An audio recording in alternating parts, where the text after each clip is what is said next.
ನಮಸ್ಕಾರ. ಇವತ್ತಿನ ವಿಷಯ ಎಸ್ ಸಿ ಪಿಯ ಬಗೆಗೆ ಹೆಚ್ಚಿನ ಮಾಹಿತಿ ಯಾರೂ ಮಿಸ್ ಮಾಡಬೇಡಿ. ನಾನು ಡಾಕ್ಟರ್ ಭರತ್ ಚಂದ್ರ. ವಿಡಿಯೋಗಳ ಉದ್ದೇಶ ಕನ್ನಡಿಗರ ಫೈನಾನ್ಷಿಯಲ್ ಎಜುಕೇಶನ್. ಬಹಳ ಸತಿ ನಮಗನ್ಸುತ್ತೆ ಬಹಳ ದಿನಗಳಿಂದ ವಿಡಿಯೋ ಮಾಡ್ತಾ ಇದ್ದೇವೆ, ಮತ್ತೆ ವಿಡಿಯೋ ಮಾಡದಿದ್ರು ನಮಗೇನು ಬೆನಿಫಿಟ್ ಇಲ್ಲ. ಆದ್ರಿಂದ ಪ್ರತಿ ವಿಡಿಯೋಗೂ ನಾವು ಹಣವನ್ನು ಖರ್ಚು ಮಾಡಿ ಮಾಡ್ತಾ ಇದ್ದೇವೆ. ಮಾಡೋದನ್ನು ಸ್ಟಾಪ್ ಮಾಡೋಣ ಅನ್ಸುತ್ತೆ. ಆದರೆ ಅಲ್ಲಿ ಇಲ್ಲಿ ಸಮಾರಂಭಗಳಲ್ಲಿ ಎಕ್ಸಿಬಿಷನ್ಗೆ ಹೋದಾಗ, ಉದಾಹರಣೆಗೆ ಇವತ್ತು ಸಿರಿಧಾನ್ಯಗಳ ಎಕ್ಸಿಬಿಷನ್ಗೆ ಹೋಗಿದ್ದೆ ಪ್ಯಾಲೇಸ್ ಗ್ರೌಂಡ್ ಅಲ್ಲಿ. ಒಂದು 5-6 ಜನ ಸಿಕ್ಕಿದ್ರು. ಸರ್, ದಾವಣಗೆರೆಯಲ್ಲಿ ನಿಮ್ಮ ಕ್ಲಾಸ್ ತಗೊಂಡಿದ್ದೆ, ಆನ್ಲೈನ್ ಕ್ಲಾಸ್ ತಗೊಂಡಿದ್ದೆ, ಯಾರೋ ಒಬ್ರು ಯುವಕರು ಬಂದು ಕಳೆದ ತಿಂಗಳಿಂದ ನಾನು ನಿಮ್ ಕ್ಲಾಸ್ ತಗೊಳ್ತಾ ಇದ್ದೀನಿ ಅಂತ ಒಂದು 5-6 ಜನ ಸಿಕ್ಕಿದ್ರು. ಮತ್ತೆ ಹೆಚ್ಚಿನವರು ಅಭಿಪ್ರಾಯ ಪಟ್ಟರು, ನಾವು ಬೇಕಾದಷ್ಟು ಹಣವನ್ನು ಗಳಿಸಿದ್ದೇವೆ. ಒಬ್ರು ಯಾರೋ ಬಂದು ಹೇಳಿದ್ರು 60 ಲಕ್ಷ ಪ್ರಾಫಿಟ್ ಆಗಿದೆ, ನಾನೀಗ ರಿಟೈರ್ ಆಗ್ತಾ ಇದ್ದೇನೆ, ಮತ್ತು ನಿಮ್ಮ ಕಾರ್ಯಾಗಾರ ಸೇರಿದ್ದು 2008ರಲ್ಲಿ.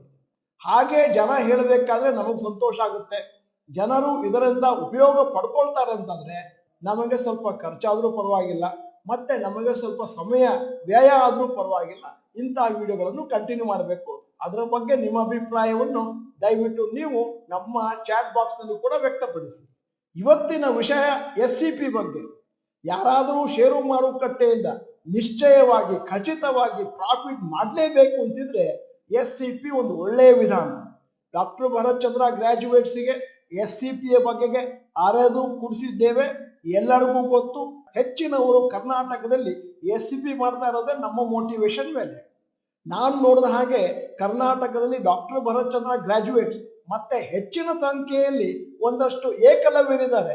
ನಮ್ಮ ಕಾರ್ಯಾಗಾರ ತಗೊಳ್ದಿದ್ರು ಕೂಡ ಎಸ್ ಸಿ ಪಿನ ಮಾಡ್ತಾ ಹೋಗ್ತಾ ಇದ್ದಾರೆ. ಮೊನ್ನೆ ಯಾರೋ ಒಬ್ರು ಪ್ರಶ್ನೆ ಕೇಳಿದ್ರು, ಎಸ್ ಸಿ ಪಿ ಮಾಡುವಾಗ ಪ್ರತಿ ತಿಂಗಳು ಬೆಲೆ ಜಾಸ್ತಿ ಆದರೆ ಮುಂದೆ ಲಾಭ ಕಮ್ಮಿ ಆಗುತ್ತಲ್ಲ. ಹೀಗೆ ಜನರಲ್ಲಿ ಎಸ್ ಸಿ ಪಿ ಬಗ್ಗೆ ಬೇಕಾದಷ್ಟು ತಪ್ಪು ಕಲ್ಪನೆಗಳಿದಾವೆ.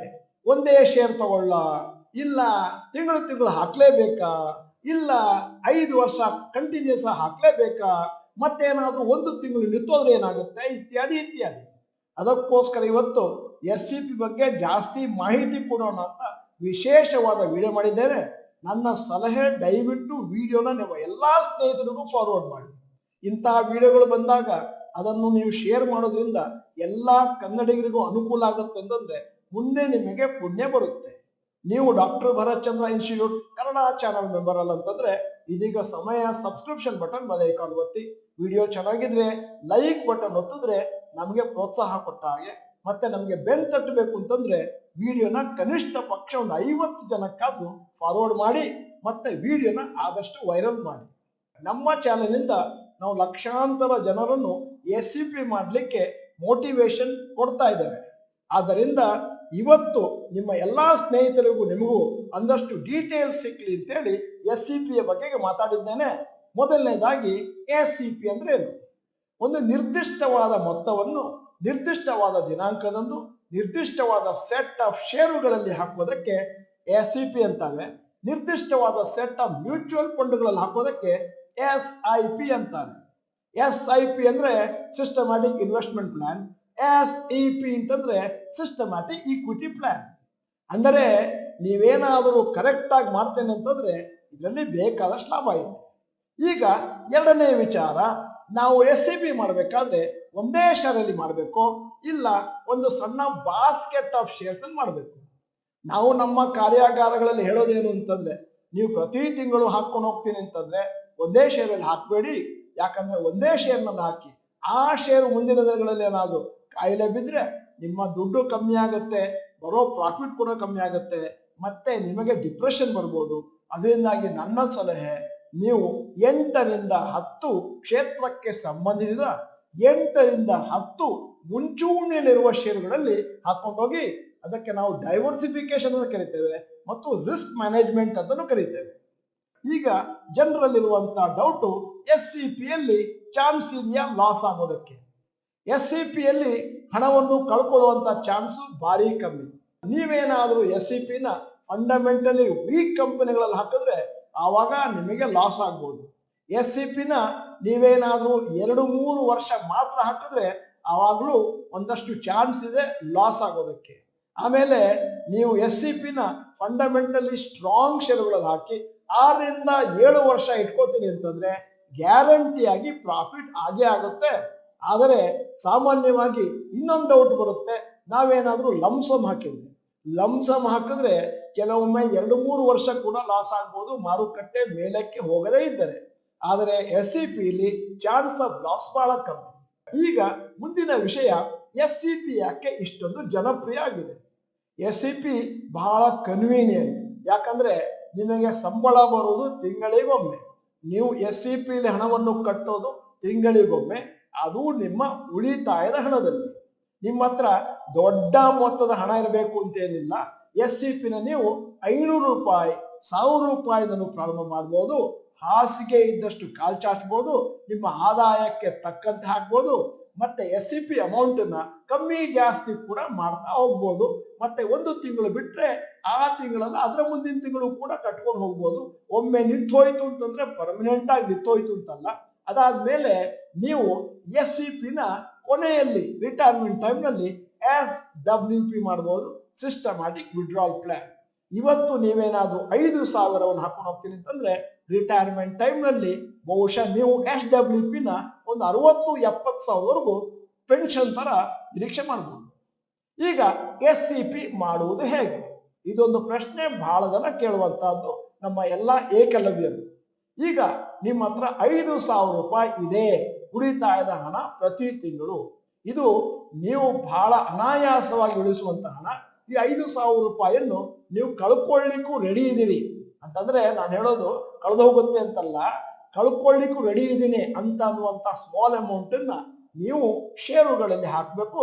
ಒಳ್ಳೆಯ ರಿಸರ್ಚ್ ಮಾಡಿ ಫಂಡಮೆಂಟಲ್ ಅನಾಲಿಸಿಸ್ ಅನ್ನು ಅರಿತುಕೊಂಡು ಇಲ್ಲಿ ಡಾಕ್ಟರ್ ಭರತ್ ಚಂದ್ರ ಕಾರ್ಯಾಗಾರ ತಗೊಳ್ಳೋದು ಬಹಳ ಉಪಯುಕ್ತ ಆಗುತ್ತೆ, ಬಹಳ ಪ್ರಾಮುಖ್ಯ ಆಗುತ್ತೆ. ಯಾಕಂದ್ರೆ ತಪ್ಪು ಷೇರುಗಳಲ್ಲಿ SCP ಮಾಡಿದ್ರೆ ನಿಮ್ಮ ಹಣ ನಷ್ಟ ಆಗ್ಬೋದು. ಅದಾದ್ಮೇಲೆ ಅಂದಾಜು ಈಕ್ವಲ್ ಅಮೌಂಟ್ ಅನ್ನ ತಿಂಗಳು ಹಾಕೊಂಡು ಹೋಗಿ, ಉದಾಹರಣೆಯನ್ನು ನಿಮ್ಮ ಮುಂದೆ ಟ್ಯಾಬ್ಲರ್ ಕಾಲಮಲ್ಲಿ ಇಟ್ಟಿದ್ದೇನೆ. ಪ್ರತಿ ತಿಂಗಳು 5,000 ರೂಪಾಯಿನ ಉಳಿಸ್ತೀರಿ ಅಂತ ಅಂದ್ರೆ ಶೇರು A ಅಲ್ಲಿ 1,500 ರೂಪಾಯಿ ಒಂದು ಶೇರ್ ತಗೊಳ್ಳಿ ಮತ್ತು 1,500 ರೂಪಾಯಿ ಖರ್ಚಾಯ್ತು. B ಶೇರ್ 2,000 ರೂಪಾಯಿ ಇರ್ಬೋದು, ಒಂದು ಶೇರಿಗೆ ಹಾಕಿ 2,000 ಆಯ್ತು. C ಶೇರು 700 ರೂಪಾಯಿ ಇರ್ಬೋದು, 2 ಶೇರ್ ತಗೊಳ್ತೀರಿ, ಅಲ್ಲಿಗೆ 1,400 ರೂಪಾಯಿ ಆಯ್ತು. ಟೋಟಲ್ 4,900 ಆಯ್ತು. ಈ ರೀತಿ ಹಣವನ್ನು ಷೇರುಗಳಲ್ಲಿ ಹಂಚಬೇಕು, ಒಂದೇ ಶೇರಲ್ಲಿ ಹಾಕ್ಬಾರ್ದು. ಮತ್ತೆ ಈ ತಿಂಗಳು ABCಲಿ ಹಾಕಿದ್ರೆ ಮುಂದಿನ ತಿಂಗಳು DEF ಶೇರುಗಳಲ್ಲಿ ಹಾಕ್ಬೋದು. ಅದೇ ತರನೇ ನೀವು ಕಂಟಿನ್ಯೂಸ್ ಆಗಿ ಮಾಡ್ತಾ ಹೋಗ್ಬೋದು.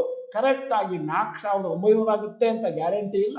ಕೆಲವು ಸತಿ 5,300 ಆಗ್ಬೋದು, ಕೆಲವು ಸತಿ 5,000ಕ್ಕಿಂತ ಕಮ್ಮಿ ಆಗ್ಬೋದು.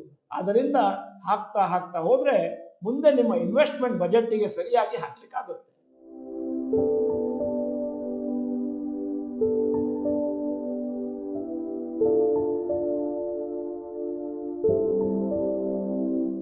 ಈಗ ಮುಂದಿನ ವಿಷಯ, ಯಾರು SCPಯನ್ನು ಮಾಡಬೇಕು? SCPನ ಯಾರು ಬೇಕಾದರೂ ಮಾಡಬಹುದು, ದೀರ್ಘಾವಧಿ ಹೂಡಿಕೆಗಾಗಿ. ಸಾಮಾನ್ಯವಾಗಿ ನಾವು ಹೇಳೋದು, ಯಾರಿಗೆ ಷೇರು ಮಾರುಕಟ್ಟೆಯಲ್ಲಿ ಕನಿಷ್ಠ 6 ರಿಂದ 7 ವರ್ಷ SCPಲಿ ಹಣವನ್ನು ಹಾಕ್ಲಿಕ್ಕೆ ಆಗೋದಿಲ್ಲ ಅಂತಂದ್ರೆ ದಯವಿಟ್ಟು SCPನ ಪ್ರಾರಂಭ ಮಾಡಲೇಬೇಡಿ. ಅಕಸ್ಮಾತ್ 1 ವರ್ಷ 2 ವರ್ಷ ಮಧ್ಯದಲ್ಲಿ ಹೋದ್ರೂ ತೊಂದರೆ ಇಲ್ಲ, ಕಂಟಿನ್ಯೂ ಮಾಡ್ಕೊಂಡು ಹೋಗ್ತೀನಿ ಅಂತಂದ್ರೆ ದುಡ್ಡಿದೆ. ಆದ್ದರಿಂದ ಯಾರು ತಿಂಗಳು ಒಂದಷ್ಟು ಹಣವನ್ನು ಉಳಿಸಬಲ್ಲಿರಿ ಮತ್ತು ಬಿಸ್ನೆಸ್ ಮನ್ ಆದ್ರೆ ಒಂದೇ ಸತ್ತಿಗೆ ಒಂದಷ್ಟು ಹಣವನ್ನು ಇನ್ಸ್ಟಾಲ್ಮೆಂಟ್ ಅಲ್ಲಿ ಹಾಕ್ಲಿಕ್ಕೆ ಆಗುತ್ತೆ ಅಂತಂದ್ರೆ ಅಂತವರು SCP ಮಾಡಬಹುದು. ಮುಂದಿನ ಪ್ರಶ್ನೆ, SCP ಇಂದ ಎಷ್ಟು ಬೆನಿಫಿಟ್ ಆಗುತ್ತೆ? ಪ್ರತಿ ತಿಂಗಳು ನೀವು ಷೇರು ಮಾರುಕಟ್ಟೆಯಲ್ಲಿ SCP ಮುಖಾಂತರ ಹಣವನ್ನು ಹಾಕೋದ್ರಿಂದ ಯಾವಾಗ ಷೇರುಗಳು ಚೀಪ್ ಆಗಿ ಸಿಗ್ತವೆ ಅನ್ನುವಂತ ಯೋಚನೆ ಮಾಡುವ ಅಗತ್ಯ ಇಲ್ಲ. ಯಾಕಂದ್ರೆ ನೀವೊಂದು 5-6 ವರ್ಷ ಹಾಕ್ತೀನಿ ಅಂತಂದ್ರೆ ಅದರಲ್ಲಿ ಕೆಲವು ತಿಂಗಳುಗಳು ಉತ್ತಮವಾದಂತಹ ಷೇರುಗಳು ಡಿಸ್ಕೌಂಟ್ ಸೇಲಲ್ಲಿ ಸಿಕ್ಬೋದು. ಆವಾಗ ಕೊನೆಯಲ್ಲಿ ಒಂದು ಒಳ್ಳೆಯ ಆವರೇಜ್ ನಲ್ಲಿ ದೊಡ್ಡ ಪ್ರಮಾಣದಲ್ಲಿ ಷೇರುಗಳು ನಿಮ್ಮಲ್ಲಿ ಸೃಷ್ಟಿಯಾಗ್ಬೋದು. ಅದನ್ನ ಮಾರ್ಕೊಂಡಾಗ ಲಾಂಗ್ ಟರ್ಮ್ ನಲ್ಲಿ ನೀವು ಲಕ್ಷಗಟ್ಟಲೆ ಅಲ್ಲ, ಕೋಟಿಗಟ್ಟಲೆಯಲ್ಲಿ ಕೂಡ ಪಡೆಯಬಹುದು. ಸಾಮಾನ್ಯವಾಗಿ ನಾನು ಹೇಳೋದು, ಇನ್ಶೂರೆನ್ಸ್ ಪ್ರೀಮಿಯಂ ತಗೊಳ್ಬೇಕಾದ್ರೆ, RD ಮಾಡಬೇಕಾದ್ರೆ, ಪೋಸ್ಟ್ ಆಫೀಸ್ ಅಲ್ಲಿ FD ಮಾಡಬೇಕಾದ್ರೆ ನೀವು RFD ಮಿನಿಮಮ್ 55 ವರ್ಷ 60 ವರ್ಷಕ್ಕೆ ಅಂತ ಲೆಕ್ಕ ಹಾಕಿರ್ತೀರಿ. ಹಾಗೆ ನೀವೇನಾದ್ರು ಅದೇ ಹಣವನ್ನು SEP ಮಾಡ್ಕೊಂಡು ಹೋಗ್ತೀನಿ ಅಂತಂದ್ರೆ ನಿಮಗೆ ಕೊನೆಯಲ್ಲಿ ಮೈ ಜುಮ್ ಅಂತ ಆಗುವಷ್ಟು ಹಣ ನಿಮ್ಮಲ್ಲಿ ಉತ್ಪತ್ತಿ ಆಗುತ್ತೆ. ಆದ್ದರಿಂದ ನನ್ನ ಸಲಹೆ SEP ಮಾಡಲಿಲ್ಲ ಅಂದ್ರೆ ಇವಾಗ ಪ್ರಾರಂಭ ಮಾಡಿ. ಕೊನೆಯಲ್ಲಿ ಇನ್ನೊಂದಷ್ಟು ಇಂಟ್ರೆಸ್ಟಿಂಗ್ ವಿಷಯವನ್ನು ಕೂಡ ಸೇರಿಸಿದ್ದೇನೆ. SEP ಮಾಡುವಾಗ ಏನೇನು ಸವಾಲುಗಳು ಬರ್ತವೆ. ಮೊದಲನೇದಾಗಿ ನೀವು ಫಂಡಮೆಂಟಲಿ ಸ್ಟ್ರಾಂಗ್ ಷೇರುಗಳನ್ನು ಮಾತ್ರ ತಗೊಳ್ಬೇಕು. 3 ತಿಂಗಳಿಗೊಮ್ಮೆ ಮಾನಿಟರ್ ಮಾಡ್ತಾ ಹೋಗ್ಬೇಕು. ಒಮ್ಮೆ ಒಂದು ಶೇರ್ನಲ್ಲಿ ಹಾಕಿದೆ ಅಂತಂದ್ರೆ ಅದು ಕಂಟಿನ್ಯೂಸ್ ಆಗಿ ಅದೇ ಶೇರಲ್ಲಿ ಹಾಕೋದಲ್ಲ. ನೀವು 3 ತಿಂಗಳಿಗೊಮ್ಮೆ ನೋಡ್ಕೋಬೇಕಾಗುತ್ತೆ. ಪ್ರಾಫಿಟ್ ಜಾಸ್ತಿ ಆಗ್ತಾ ಇದೆಯಾ, ಟರ್ನ್ ಓವರ್ ಜಾಸ್ತಿ ಆಗ್ತಾ ಇದೆಯಾ. ಮತ್ತೆ ಫಂಡಮೆಂಟಲ್ ಅನಾಲಿಸಿಸ್ ಗೊತ್ತಿಲ್ಲ ಅಂತಂದ್ರೆ ಬಹುಶಃ SEP ಮಾಡಿ ಪ್ರಯೋಜನ ಇಲ್ಲ. ಎರಡನೆಯದ್ದು, ನೀವು SEP ಮಾಡಬೇಕಾದ್ರೆ ನಿಮ್ಮಲ್ಲಿ ವಿಲ್ ಪವರ್ ಇರಬೇಕು, ಡಿಸಿಪ್ಲಿನ್ ಇರಬೇಕು, ಪೇಷನ್ಸ್ ಇರಬೇಕು. ಹೆಚ್ಚಿನವರು 1 ವರ್ಷ 2 ವರ್ಷ ಕಾಯ್ತಾರೆ. ಓಹೋ ಇದೇನು ಜಾಸ್ತಿ ಪ್ರಾಫಿಟ್ ಬಂದಿಲ್ಲ ಅಂತ SEP ಮಾಡೋದನ್ನು ನಿಲ್ಲಿಸ್ತಾರೆ ಮತ್ತು ಇರೋ ಶೇರುಗಳನ್ನು ಮಾರ್ಕೋತಾರೆ. ಅಲ್ಲಿಗೆ ಅವರಿಗೆ ಮುಂದಿನ ದಿನಗಳಲ್ಲಿ ಬರುವಂತ ಲಾಭ ನಿಂತು ಹೋಯ್ತು. ಅಂದರೆ ನಿಮ್ಮ ವಿಲ್ ಪವರ್ ಸ್ಟ್ರಾಂಗ್ ಇರಬೇಕು. ಮಳೆ ಇರಲಿ, ಬಿಸಿಲಿರಲಿ, ಮಂಜು ಸುರಿತರಿರಲಿ, ಅರ್ಥಕ್ವೇಕ್ ಆಗಲಿ, ಏನೇ ಆಗಲಿ ನಾನು SEP ಕಂಟಿನ್ಯೂ ಮಾಡ್ತೇನೆ. ಮೂರನೇದು, SEP ಮಾಡ್ತೀನಿ ಅಂತಂದ್ರೆ ಅದು ಚೆನ್ನಾಗಿ ಪ್ರಾಫಿಟ್ ಕೊಡಬೇಕು ಅಂತಂದ್ರೆ ಕನಿಷ್ಠ 7 ವರ್ಷ ಕಾಯ್ಬೇಕು. ನನ್ನ ಪ್ರಕಾರ 7 ವರ್ಷದಲ್ಲಿ ನೀವು ಕೊಟ್ಟಂತ ಹಣ ಒಂದಂದಾಜು 1:3x ಆಗ್ಬೋದು. ನಿಮ್ಮ ಅದೃಷ್ಟ ಚೆನ್ನಾಗಿದ್ರೆ 4x ಆಗ್ಬೋದು.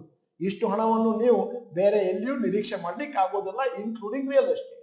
ಮತ್ತೆ 4ನೆಯ ಸವಾಲು, SEP ಮಾಡಬೇಕಾದ್ರೆ ನೀವು ಹಣವನ್ನು ಹಾಕ್ತಾ ಹೋಗ್ಬೇಕಾದ್ರೆ ಕೆಲವು ಫಂಡಮೆಂಟಲಿ ಸ್ಟ್ರಾಂಗ್ ಸ್ಟಾಕ್ಸ್ ಒಂದಷ್ಟು ಕನ್ಸಾಲಿಡೇಷನ್ ಮೋಡ್ ಅಲ್ಲಿ ಇರಬಹುದು. ಅಂದ್ರೆ 2-3 ವರ್ಷ ಆ ಷೇರು ಮೇಲಕ್ಕೆ ಹೋಗದೇ ಇರಬಹುದು. ಅಂತಹ ಸಂದರ್ಭದಲ್ಲಿ ನಿಮ್ಮಲ್ಲಿರುವಂತ ಎಲ್ಲ ವಿಲ್ ಪವರ್ ಅನ್ನು, ತಾಳ್ಮೆಯನ್ನು ಮತ್ತು ಕಾನ್ಫಿಡೆನ್ಸ್ ಅನ್ನು ಇಟ್ಕೊಂಡು ಆ ಷೇರುಗಳಲ್ಲಿ SEP ಮಾಡ್ತಾ ಹೋದ್ರೆ ಮುಂದೆ ಅದು ಪಾಸಿಟಿವ್ ಬ್ರೇಕ್ಔಟ್ ಆದಾಗ ಭಾರಿ ಪ್ರಮಾಣದಲ್ಲಿ ಹೆಚ್ಚು ದುಡ್ಡು ನಿಮಗೆ ಸಿಗುತ್ತೆ. ಈಗ ಈ ವಿಡಿಯೋದ ಕೊನೆಯಲ್ಲಿ ಒಂದು ಇಂಟ್ರೆಸ್ಟಿಂಗ್ ಮತ್ತು ಇಂಪಾರ್ಟೆಂಟ್ ಪ್ರಶ್ನೆ ಕೇಳ್ತಾ ಇದ್ದೇನೆ. ನೀವು ಇವತ್ತಿನವರೆಗೆ SEP ಮಾಡ್ತಾ ಇದ್ದೀರಿ ಅಂತಾದ್ರೆ ನಿಮ್ಮನ್ನಲ್ಲದೆ ಬೇರೆ ಯಾರು, ನಿಮ್ಮ ಮಕ್ಕಳು, ನಿಮ್ಮ ಅಣ್ಣ ತಮ್ಮಂದರು, ಮತ್ತೆ ನಿಮ್ಮ ಫ್ರೆಂಡ್ಸು, ರಿಲೇಟಿವ್ಸ್ ಇವರಿಗೆಲ್ಲರಿಗೂ ಕೂಡ SEP ಮಾಡಲಿಕ್ಕೆ ಮೋಟಿವೇಟ್ ಮಾಡಿದ್ದೀರಾ? ಹೌದು ಅಂತಾದ್ರೆ ಎಸ್ ಅಂತ ಟೈಪ್ ಮಾಡಿ. ಯಾರಿಗೂ ಅದ್ರ ಬಗ್ಗೆ ಹೇಳೇ ಇಲ್ಲ ಅಂತಂದ್ರೆ ನಾಟ್ ಎಟ್ ಅಂತ ಹಾಕಿ. ನೀವು ಡಾಕ್ಟರ್ ಭರತ್ ಚಂದ್ರ ಇನ್ಸ್ಟಿಟ್ಯೂಟ್ ಕನ್ನಡ ಚಾನೆಲ್ ಮೆಂಬರ್ ಅಲ್ಲ ಅಂತಂದ್ರೆ ಇದೀಗ ಸಮಯ ಸಬ್ಸ್ಕ್ರಿಪ್ಷನ್ ಬಟನ್, ಬೆಲ್ ಐಕಾನ್ ಒತ್ತಿ. ವಿಡಿಯೋ ಚೆನ್ನಾಗಿದ್ರೆ ಈ ವಿಡಿಯೋನ ನಿಮ್ಮ ಎಲ್ಲಾ ಸ್ನೇಹಿತರಿಗೂ ಕಳಿಸ್ಕೊಡಿ. ವಿಡಿಯೋನ ಸಂಪೂರ್ಣವಾಗಿ ನೋಡಿದ್ದಕ್ಕೆ ಧನ್ಯವಾದಗಳು. ನಮಸ್ಕಾರ.